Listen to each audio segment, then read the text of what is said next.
So I'd like to talk briefly about mindful eating. Another wonderful awareness practice. Okay? So how many people here, when they eat, are looking at their phones, reading the paper, looking at technology? Raise your hand. How many people don't do that? Wow, one. Now, you two should be up here giving this talk. They've done studies and they have identified that up to 75% of us have distracted eating, the greatest nemesis for eating. And why is that? Because when you are distracted, you really don't savor what you eat. You really can't smell the food as well. You really aren't aware of the intentionality of why you're eating. And perhaps the biggest problem is that you're not aware of when your body says to you, enough, stop. Because you're just so caught up. And then what you end up doing is you end up with hedonic consumption. What you have eaten has been underwhelming because you're never there to feel and taste it. Well, you need to compensate for the fact that it never tasted good in the first place, so then you eat more. So the first perspective in mindful eating is put down the technology. When you eat, you just eat. And I have to say, I struggle with that. I really do. I'm so conditioned to reading the news when I eat that at times, and I'll put my phone away and I'll try and focus on eating, and then it calls me again. I don't know why. The most mindful meal of the day for me is, I go to Phil and Sebastian's and I have my cappuccino every day at Phil and Sebastian's. I finally understand. Anybody here ever watch the old TV series Cheers?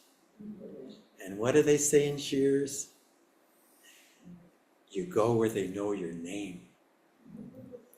I go into the cappuccino shop, coffee shop. I sit down. They know me. They make it the way I want it. They bring it to the table. My phone is off.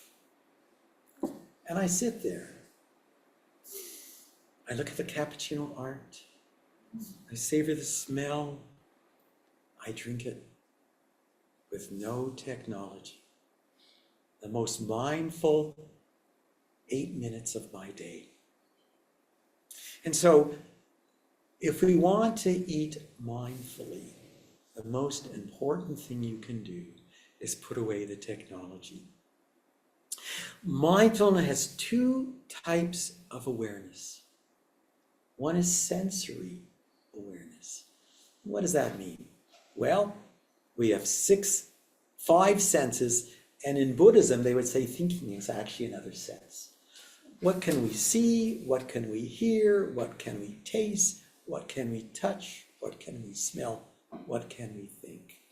Can you simply be present when you eat your lunch today and enjoy the smell, the taste, the flavors? But there's also something very important in awareness when you eat, and that is relational awareness. Relational in what sense? Intentionality. Can you be aware, why am I eating now? Am I hungry? and I want to eat? Or is there something going on in this moment? And by eating, that's going to soothe me and make me feel better. It's a substitute for love.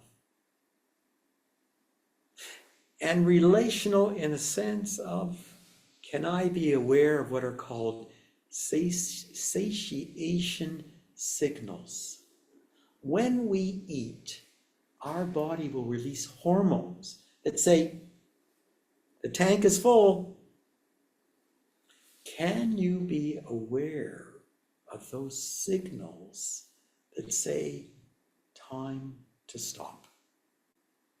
So, when you eat mindfully, can you bring awareness to the senses